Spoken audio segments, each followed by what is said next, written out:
Welcome back to the channel, guys. Today we're going to talk about my 1500 watt DIY e-bike. So nearly a year ago I set out on this journey to basically build a really cost-effective e-bike that was better than what I could actually find in the shops, and this was the result. So you can check out the original build video, I'll put the link in the description. But that video did really well. It's got over 300,000 views now, and I think it really captured the imagination of people that just wanted to put together a simple e-bike to use for commuting or whatever they wanted to do. Anyway, after the success of that, I decided to sell these kits, these DIY conversion kits, through my web store, and that has just gone mad. So many of you guys have already bought the kits and you're really happy with them. I've been getting emails saying people are just, giving up the car for their work commute, and they're now commuting on the electric bike, which is just absolutely fantastic to hear. So thanks for the support on that, and keep all the comments and the photos of your own DIY e-bike builds coming, because it's really brilliant to see. And another thing that I wasn't expecting is quite a lot of you have actually replicated this bike or a version of it, another Trek bike similar, which is, I wasn't expecting that at all, but it kind of makes perfect sense because I've already done it, so at least you know what works.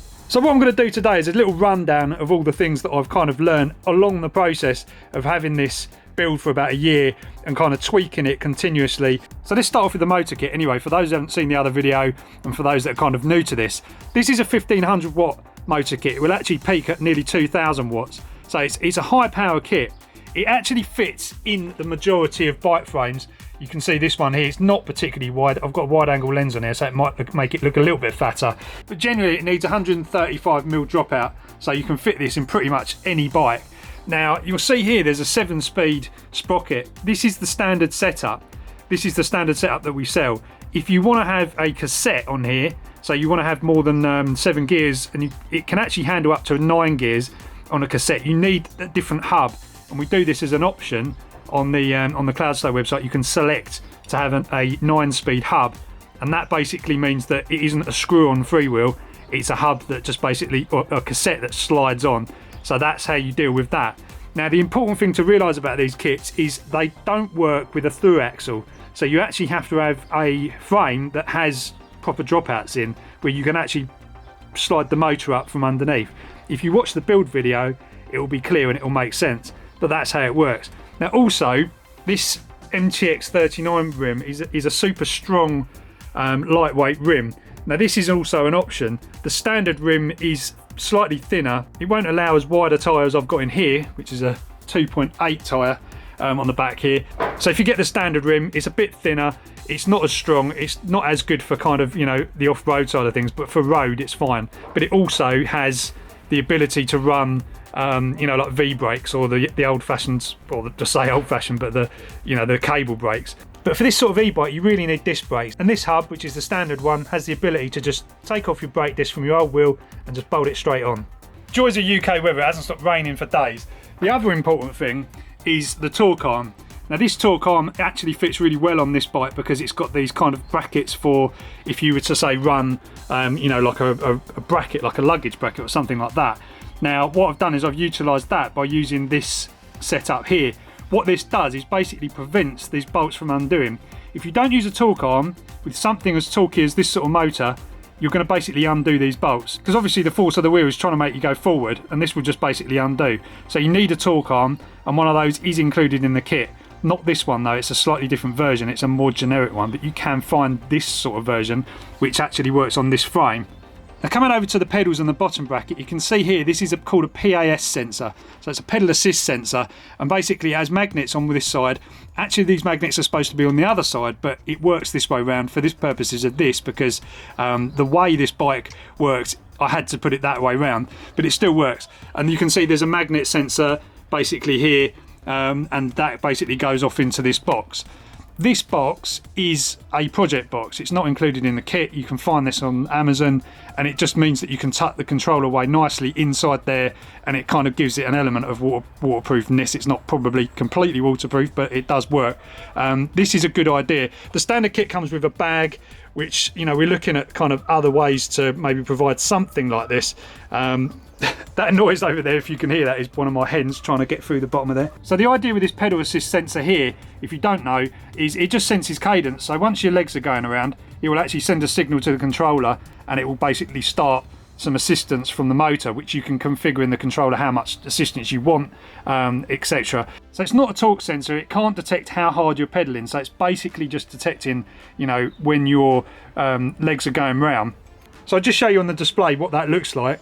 You've got an on and off button here, so you just hold that to turn it on, and then you can see here we've got pedal assist level. So this is assistance level, and this is actually controlled by pushing these buttons here, so you can actually go up to different assist levels. The higher it is, the more power it will actually give you, based on, you know, when your legs are actually going round. And it kind of slowly ramps up the power. It's pretty clever. So also in here you've got your speedo, you've got your amount of power that you're going to put out, your motor temperature, and some other trip information there, and the all-important battery gauge, which is showing you how much capacity you've actually got.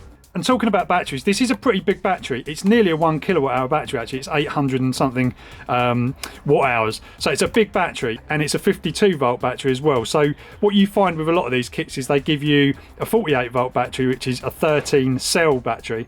This is a 14 cell. There's way more than 14 cells in here because they use multiple cells to actually get the capacity. But in effect, that is what it is. It's a 52 volt battery. So a 52 volt battery on a 48 volt kit gives you a lot of power. That's why this 1500 watt motor can nearly peak 2000 watts. And what that equates to in performance, well, let's just say, if you've not ridden an e-bike before, it's pretty exhilarating. So this is actually really simple to put together. If you've got any bike skills at all, then you're going to get on just fine. If not, maybe you could take it to a bike shop. Maybe they'd be able to help you if you find one of the more handy ones. The battery actually mounts to the bottle mounts on here, so that screws into a bracket on the bottom of that, and then you can undo this with a key, and then that battery will actually come off. So you can charge this battery inside if your bike is, you know, maybe in a outside area somewhere else, or you can take the battery off for security, which is a good thing. This particular frame is a Trek MARLIN 5. There is a new version now. I think there's a 2020 version, which I believe is the same sort of dimensions, so you should have no problem if you want to use that one. What's important to realise is this one is actually the 21.5 inch frame. So this is, I think this is the large. I don't think it's an XL, I think it's the large one. But what's important to realise is when you're trying to size stuff out, this area in the triangle is important, because if you get one of the smaller frames, the battery probably won't fit. You can see how kind of tight it is in there. If you want the controller in this area as well. So if you're about 6 foot tall, then I reckon you can go for this frame, no problem. If you're a bit shorter, then maybe check this area out. We do, on the website, there's all the dimensions for this battery, so you can actually make a mock-up and test it in a frame if you need to. I think there's some good bikes in Decathlon as well that will work with this quite nicely as well. It's like one of these big kind of outdoorsy stores, but I actually saw some pretty good bikes in there the other day. Also on this one, I changed the front forks to something a bit nicer, less like a pogo stick. The Marlin 5 hasn't got great forks as standard. I think they might have improved them on the new ones, but on the one I got, they weren't particularly great. They had that little yellow label that said not for downhill use, so anything like that I kind of avoid. So I swapped them for some nice RockShox ones, which were, I don't know, a few hundred, 250 quid or something like that. It's worth doing because you are travelling a little bit quicker than you would be normal on a normal bike, and this just absorbs the potholes quite nicely. So other than that, there's not a huge amount I've actually done to this bike. Other than that front wheel, I changed that as well, just slightly better, lighter one. It wasn't really necessary, but if you watch my other videos, you'll know what I'm like. I just like messing around with stuff and trying different things. So there you go, guys. I think it looks really sweet. But there are two things that I always get asked. How fast does it go? And how many miles can it do? These are really open-ended questions, by the way, because it depends on two things: how fat you are and if you want to pedal or not. Because on this particular one, you don't have to pedal because you've actually got a thumb throttle, which means it should only be used off-road. But in all seriousness, I've had people say they get about 35 miles range out of this thing, and the batteries haven't even been completely depleted at that point. At this point, you probably want to see what this thing can do. Let's go for a little ride.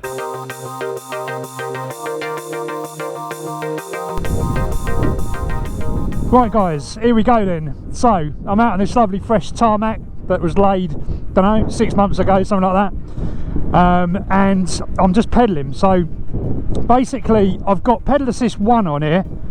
And my legs are just going around. I'm in the top gear. So, you know, because the thing with this is you really find that you don't really need a lot of gears when you have this amount of torque. So you can see I'm already kind of almost, you know, I'm not pedaling, I'm not putting any pressure on the pedals, my legs are going round, but I am now because I'm actually starting to go uphill. But my peak power at the moment is about 220 watts. So assist level 1 on this thing is you know, it's giving me 220 watts right there. So, and I'm doing 15.5 mile an hour. So there's your 250 watt kind of power level. So I'm starting to feel a bit of resistance on the pedals now. The motor is helping me out totally up this hill. If I didn't have the assistance, there's no way I'd be able to do it in this gear. So it's definitely there, the power. So let's just check there's nothing behind me. Oh, I've got a bit of a squeaky brake. So let's just start from the word go. So pedal assist starts kicking in there, and you can feel it just basically accelerating. You know, very low amount of power. So this is 250 watts maximum. Now this is obviously a 2000 watt kit, so you know, if you increase the power levels here, you can actually go a lot more. So what I'll do is I'll just increase that, and you can basically see I'm pedaling the same, but it's just increasing my amount of power and my speed. Right now I can't pedal anymore because my legs would be going around pretty damn quick. So that's 600 watts right there, and it's very similar to what the that Wow bike review that I did. So I'm not pedaling at all now, I'm just literally coasting. Got a car behind me, stick my arm out. Right, okay, so as soon as I start pedaling, we're picking up. So the best way to use this would be to effectively just have your legs going round, you know, and almost run off the free wheel a little bit. So your legs are going around, but you're basically going forward at 600 watts or something like that. Right, I need a mud guard. Right, let's just stop here. Right, so to clear that drip off the lens. The roads are a little bit wet. Well, they are pretty wet actually. You get the spray on the battery, which is not good, so you definitely need a mud guard if you're going to do this properly. So there you go, that's 3 assist levels. It goes up to 5. You know, if you put it in the highest one and start pedaling, we're getting 1500 watts there, 1600 watts, and it's starting to feel pretty fast. So this is quite a steep hill up here, and yeah, I think I might be getting spray on the camera, so apologies for that. But yeah, I mean, it just glides up that. So I'm not using any thumb throttle here, guys. I'm just literally, my legs are going round. But I mean, in pedal assist level 5, that's pretty nuts. It is pretty quick. This rear tyre's performing nice. It's quite a low resistance one. I wouldn't trust it anywhere near off-road, but it's good for kind of this sort of thing. So I've brought the assist level back down to 1, and we're just cruising along nicely. So you could just literally do this all day long. I mean, it would probably last forever. It would probably do 50 miles plus if you were to just do this. I'm actually braking now because we're on a hill. Right, so I guess a lot of you are going to want to see throttle only. We're at an incline as well, so we get obviously going uphill, that hill up there. It probably, I don't know if it looks that steep in the camera, but it is a reasonable hill. You wouldn't want to pedal it. Well, I wouldn't want to pedal it, to be honest. So yeah, we'll get going. So throttle, so it pulls away, lovely amount of torque, pulls away quite good actually, 1600 watts. So you probably would get, I'm not pedaling by the way, you probably would get more if the battery wasn't as cold. They were getting a bit more spray on the camera, apologies about this, but there's nothing I can do about this wet road. So we're climbing uphill, so at a very steep hill we're getting about 20 mile an hour, which is what you'd expect really. You know, I'm not pedaling at all, remember. And yeah, we've reached the top of the hill, so there you go, you ain't got to bother about hills anymore. Right, see how fast it goes then. So climbing up, 25 mile an hour now, gonna get more spray again, apologies, 28 mile an hour. So you can see how quick it actually picks up speed here. Now we're on a very slight downhill, so 30 mile an hour, so it easily hits 30 mile an hour on the flat, no problem at all with my weight on it. 34 mile an hour, 35, 36, oh, it's getting a bit bouncy on the back, 37, 38, right, oh god, that is feeling a bit sketchy. Oh, yeah, 35 mile an hour. So now we're hitting a hill. I'm not pedaling, literally flat out now. 30 mile an hour, 29, 27, 26, 27 again, and we start climbing back up again. 28, 29. It's so quick. It's so quick for what it is. I mean, 1500 watt is not a lot of power, but that is kicking it out. Kicking it out. As I say, you definitely get more. You would definitely get more when this is a bit warmer. But I'm going to get soaked now. Ah!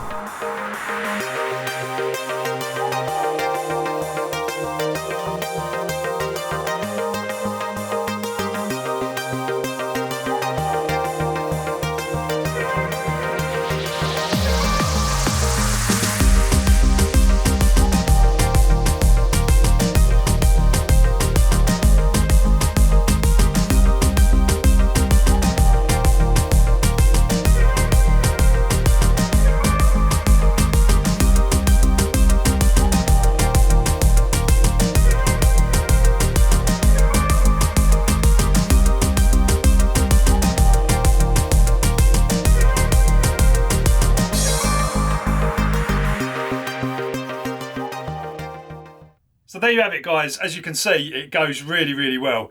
And I think still this is the best way to do an e-bike. If you want to get yourself up and running with an e-bike for commuting or for just like leisure use, whatever you want to do, even if you just want to get out because you're maybe unfit and you just want a bit of assistance just to get you over hills, go a little bit further, explore the local countryside, all that sort of stuff, then I think this is a really, really good solution. So go check out the website. We've got all the kits on there now. There's different configurations and options on there, so hopefully it's all clear. If it's not, just reach out by email and we can help you work out what you need to get. But that's it for this one. We've got loads planned for the new year, loads of new and exciting products, so make sure you stay tuned.